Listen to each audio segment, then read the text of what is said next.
این چه رمز و رازی تو این خوف از الله هست.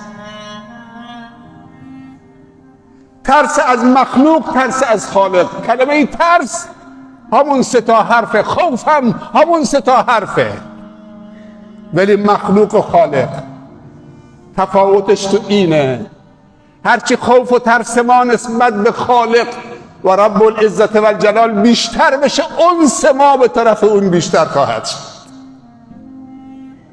از مخلوق هرچی بیشتر به ترسی فرار میکنید، از خالق هرچی بیشتر ترس کنید و خوف کنید به طرف او انس میگیرید.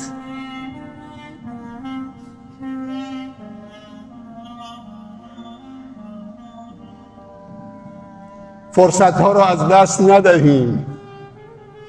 نماز جمعه نیست که اجباری باشه.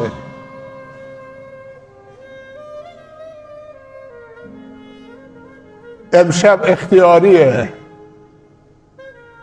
امشب انتخاب مطرحه. گاه وقتایی جملاتی میشنویم میگیم ما دلمون میخواد بیایم، شیطان نمیگذارد، شیطان اجازه نمیدهد. چطوری امشب اجازه داده؟ اینجا که ساز و نغاره نیست، اینجا که عروسی نیست، دهل و تنپک نیست، اینجا خانه خداست. این تعبیرمون رو تصحیح بکنیم، بگیم شیطان دوست نداره ولی ما انتخابمون رو کردیم. بزرگ کوچک بخش مهران، ما انتخابمون رو کردیم. بزرگ کوچک، فقیر و تاجر، زن و مرد، دختر و پسر، پیر و جوان، ردینا بالله ربا و بالاسلام دینا و به محمد صلی الله علیه و سلم نبیا و رسولا. عنوانی که دوستان مطرح کردن تو این مبحث و تو این جلسه، وظایف والدین، پدر و مادر در قبال فرزندان و تربیت اونها، تربیت ایمانی و قرآنی.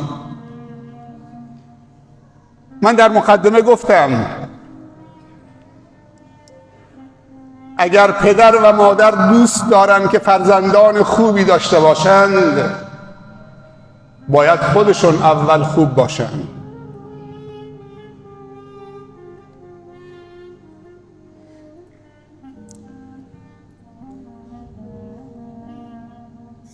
چهار نفر در تربیت فرزندانمان و سالم سازیشون و مسئولیت پذیریشون و پاکیشون و ایمانشون و اخلاقشون نقش کلیدی دارن. یک پدر،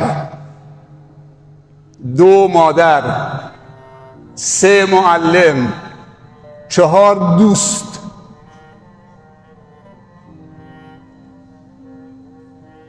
اگر پدری و مادری آرزوی داشتن بچه های سالم و صالح و مصلح دارد، این چهار نفر که نقش کلیدی دارن باید هر چهارتاشون صالح و مصلح باشند.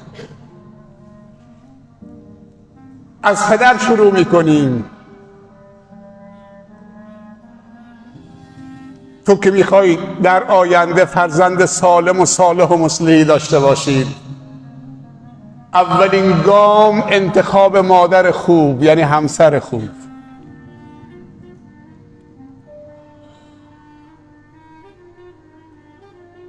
تو انتخاب دچار مشکل نشید. ایاکم و خضراء الدمن، برحذر باشید از گلی که تو زبالدونی در میاد. تو میخوای مادر و مربی رو برای فرزندانت انتخاب بکنید، نه کسی که فقط شهوترانی تو رو پذیرا باشد و مسائل جنسی تو را.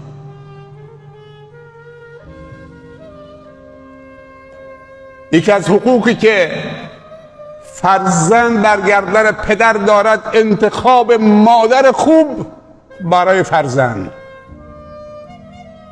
توی خواهرم انتخاب پدر خوب برای فرزندت و العکس صحیح.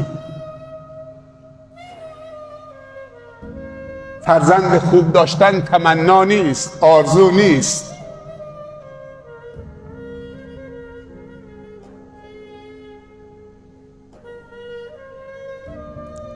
جشن عروسی جشن عفت و پاکدامنی است.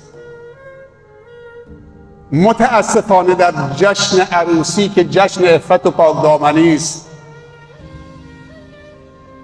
جشن بی عفتی و چشمچرانی و معصیت به راه میندازیم برای عفت.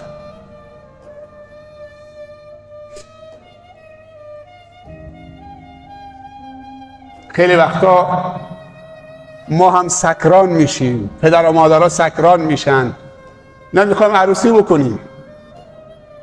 جشن پایکوبی عروسی ها پر از چشمچرانی. زنها هرچه طلا و زیورآلات دارن تو عروسی ها، هرچه لباس دارن، فقط برای به رخ کشیدن، برای به نمایش گذاشتن زیورآلات خودشونه، نشون دادن لباس های خودشونه، عطر آدکلونشونه. دکتر عمر عبدالکافی در کتاب الشکر و الدعا نوشته که در کشورهای حاشیه خلیج فارس سالانه بین 15 تا 18 میلیارد دلار صرف زیورآلات و وسایل آرایشی زنها فقط تو چند تا کشورهای حاشیه خلیج فارس می شود. بین 15 تا 18 میلیارد دلار. این زمانی داره مطرح میکنه که اون جزوه رو، اون کتاب رو نوشته، یعنی سالهای پیش. جشن عروسی جشن عفت و پاکدامنیه. اونجا نطفه بسته میشه، باید مراسمش هم، برنامه هاش هم مطابق با عفت و پاکدامنی و شرم و حیا باشه. میخوایم به شرم و حیا برسن دخترها و پسرامون با بی شرم و حیایی؟ جوانا مشروب میخورن، ارکستر هم میزنه، سکران، زنها هم بهترین آرایش، اختلاط، اذان صبح میگه هنوز میزنن، با اذان هم تعطیل نمی کنن. بعضی همسایه‌شون میمیره بازم میزنن، همسایه‌شون مرده، مریض بوده مرده، 3 شب و 3 روز زدن تا ساعت 4 صبح. این چه جشن عفتیه؟ نتیجهش آمار طلاق تقریبا تو کشور ما به نصف رسیده. از 1/4 ازدواج ها قبلا طلاق بود، الان نزدیک به نصف شده و 13 میلیون نفر در کشور ما تو ترافیکن، به سن بلوغ رسیدن، نمیتونن ازدواج کنن.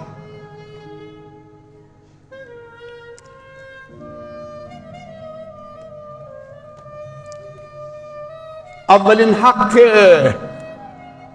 والدین و اولین وظیفه، اولین حق فرزندان و اولین وظیفه والدین حق حیات است. پدر و مادر باید تلاش بکنن که حیات و زندگی فرزندانشان به خطر نیفتد و در سلامتی کامل از نظر جسمی، روحی، روانی، فکری این بچه چشم به دنیا بگشاید، به دنیا بیاید. این اولین حقه. خصوصا مادر باید دوره بارداری رو خیلی رعایت کند و پدرم با او همکاری بکند برای سالم به دنیا آمدن این جنین و این نوزاد. گاه وقتی سری به مرکز تالاسمی در بندر عباس بزنید، این کودکان تالاسمی که نتیجه بی‌توجهی پدر و مادر و عدم رعایت اونها و عدم آزمایش‌های ژنتیکی خون و مسائل دیگه، برید آمارشون رو تو استان و تو کشور بررسی بکنید. پدری و مادری میشناسم که 2 تا بچه تالاسمی داشتن، به سن 25 سال رسیدن. روز اول حرف هیچ کس رو گوش ندادن، ازدواج کردن. بعد از 25 سال که 2 بچه تالاسمی با اون شکل و شمائل که جگر آدم رو آب میکنه به دنیا آوردن و 25 سال از سنشون گذشت، به فکر جدایی افتادن که پدر بره ازدواج مجدد بکنه، مادرم بره ازدواج مجدد بکنه. رفتن دنبال کارشون. 2 تا دختر 25 ساله تالاسمی رو گذاشتن.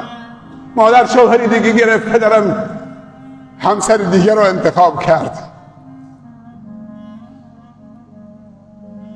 حق حیات مهمترین و ابتدایی ترین حق فرزنده که پدر و مادر باید به اون توجه بکنه.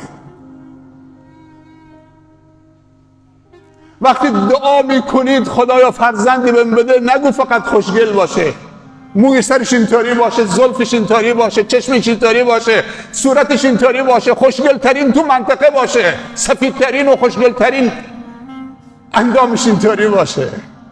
یک کمی جلوتر برو، یک کمی کاملتر نگاه بکن به قضایا.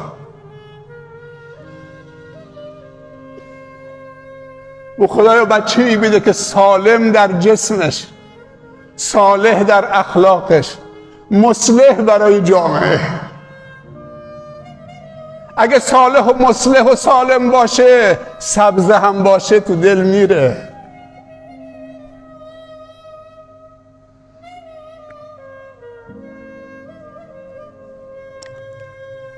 اولین حق فرزند و اولین وظیفه والدین حق حیات هست.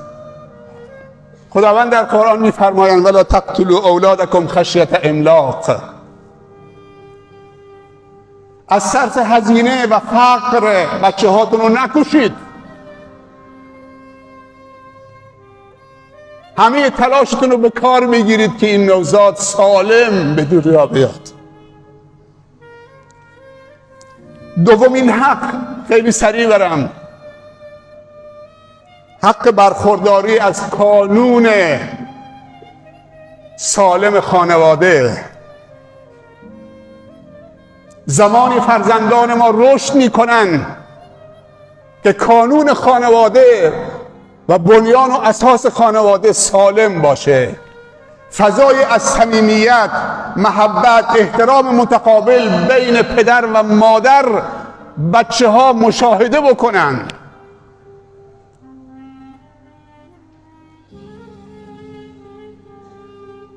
میگن یکی از اصول تربیتی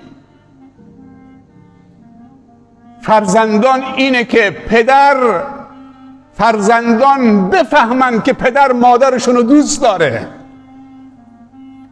و بهش احترام قائله، و بچه ها و فرزندان بفهمن که مادرشون پدرشون رو دوست داره، بهش عشق میورزه، مرد زندگیشه، اونم زن زندگیشه. بچه ها باید بدونن که پدر و مادرشون همدیگر رو دوست دارن و اون همه نوازش هایی که همدیگر رو میکنن جلو بچه ها تماشا بکنن. کلمات زیبا، نگاه خوب، احترام متقابل، همکاری، تفاهم، ادب. بچه باید ببینه پدر و مادرش چطوری همدیگر رو دارن بو میکنن، از نگاه همدیگه سیر نمیشن، از عشق و محبت همدیگه، از وفاداری به همدیگه. کانون خانواده باید سالم باشه. اگر خدایی ناکرده بچه فهمید که مادرش پدرش رو دور میزنه، پدرش مادرش رو دور میزنه، به همدیگه دروغ میگن، بی احترامی میکنن، این گلهای بهشتی پرپر میشن. دعواهاتون رو تو اتاق خواب با هم بکنید، جلو چشم بچه دعوا نکنید، روتون تو روی هم باز نشه. خیلی وقتا آمار طلاق تو مردا و زنهای مؤمن و متدین و با حجاب و با نماز و با تقوا آمار داره زیاد میشه. بعضی مردا خسته شدن از نمازها و نذرهای سنت و روزه زنهای جوانشون. نذر روزه، نذر نماز، یک سره داره نماز میکنه، انگار که شوهر جوانی تو خونه نیست، تو زندگیش نیست.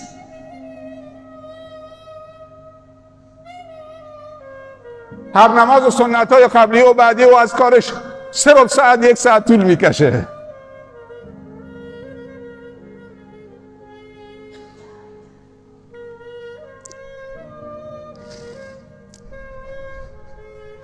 بچه های ما باید از نظر روحی روانی پدر و مادرای شادی داشته باشند. من یه دوستی میشناختم اسمش عبدالله بود و رحمت خدا را تصادف کرد. بعد از 25 سال زندگی زنش میگفت روزی که تصادف کرد ما 25 سال با هم ازدواج کرده بودیم، دختر و پسرهای خدا به ما داده بود. فکر میکردیم که بعد از 25 سال تازه اول ازدواجمونه، هنوز تو حجله هستیم، تو هفته اول هستیم.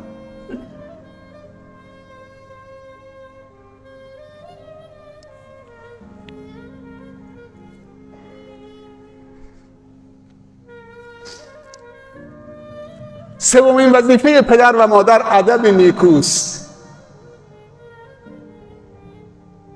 با ادب برخورد کردن حق طبیعی همه انسان هاست که با همه با ادب برخورد بکنیم، خصوصا اونهایی که دیگه خیلی نزدیکن به ما حق ویژه‌ای دارن، اونهایی که فرزندان ما هستن دوباره حق ویژه‌ای دارن. خیارکم لاهل، پیامبر صلی الله علیه و سلم میفرمایند بهترین شما بهترین برای خانواده هست و من بهترین شما هستم و بهترین برای خانواده خودم هستم. خانواده دار باشیم. خیانت‌های زیادی تو زندگی ها، اونهایی که از آسیب‌های اجتماعی، آمار طلاق، خیانت‌ها، آمارا وحشتناکه، فقط تنها راه از همین قبله میگذرد، ایمان متصل شدن به بالا که الله حاضر و ناظر هست. مسئولیت میاره برای خودمون، برای فرزندانمون.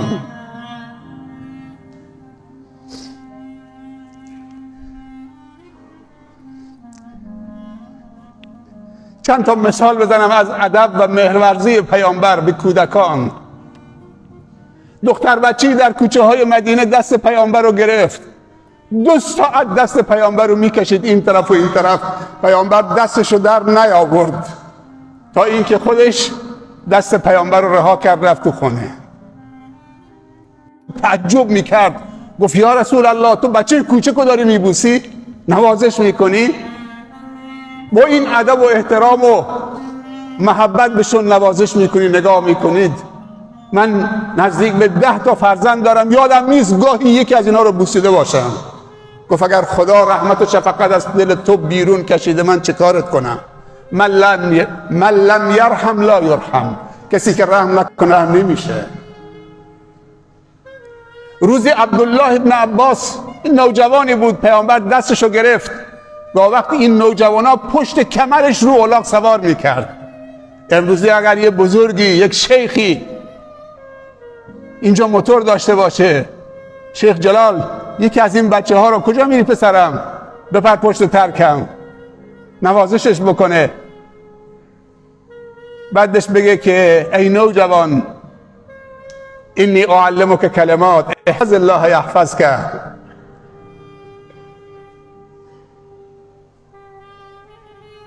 در اوج ادب و احترام به فرزندانمون نگاه بکنیم.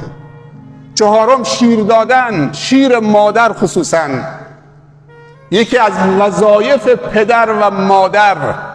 پدرم باید حمایت بکنه، تشویق بکنه، امر بکنه مادر رو که این شیر دادن به فرزندم حق مسلم فرزند منه.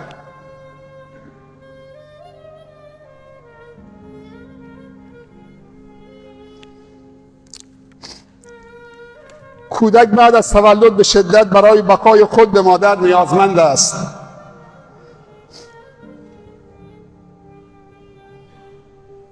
یکی از نشانه های ارزش گذاری مادر شیر مادره. خداوند در قرآن گفته والوالدات یرضعن اولادهن حولین کاملین لمن اراد ان یتم الرضاعه. 2 سال کامل کسی که میخواد کامل شیر بده.